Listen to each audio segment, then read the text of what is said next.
Hello and welcome back to Not a Watch Snob. I am your host Bill, and today we have an amazing watch by the Electricianz. Now, they're known for these cutting-edge, funky designed watches, and this one is no exception. Introducing, I'm pretty sure this is going to be the first review on YouTube, the Crypto edition of the ELZ. This brand is known for its cutting-edge fusion of modern horology and the dynamic world of, art.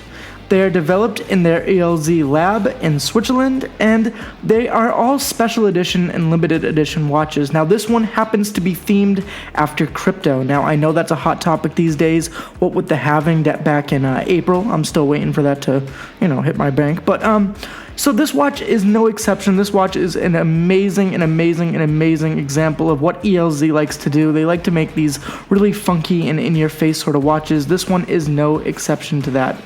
Now, the specs of this watch are as follows. The case diameter is 45 millimeters. The opening diameter is 38 millimeters, whatever that means.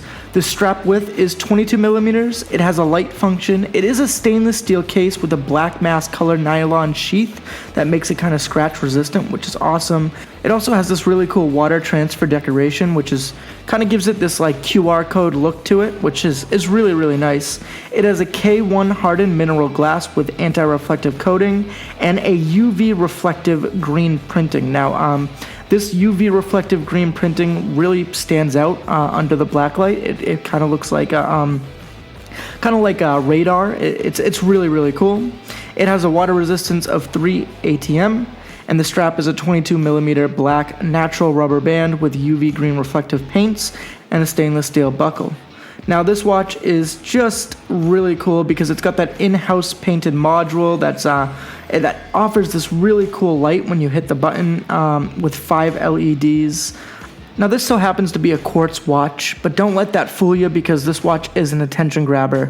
Everybody who ever sees this watch really compliments it and asks what the hell's on your wrist. They say it kind of reminds them of Mission Impossible. I think it's really got this crypto look to it, but overall this watch is really cool. However, the only thing that I really have to say and I have to criticize is that green radar sort of thing. It kind of does make it hard to read in certain lights. Also, that $325 price tag is kind of steep. Now, the thing about this watch is it's not luxurious enough to capture the attention of watch geeks, but it's not cheap enough to capture the attention of tech nerds. So it's really in this weird category of where do I belong? And I think that if they lowered their price range down to that $120, maybe $200, you'd be able to capture a completely different audience because I can't tell if this is really a collectible watch for people who love watches. I think it's more of a conversation piece, It's not like a Hamilton or anything like that. But all in all, I really do like this watch, and if you want to get one yourself, go ahead and check out my website, check out their website, that's elz.com. I'll put the link in the description. Thank you so much for watching. My name is Bill. I'm not a watch snob, and neither are you. Later.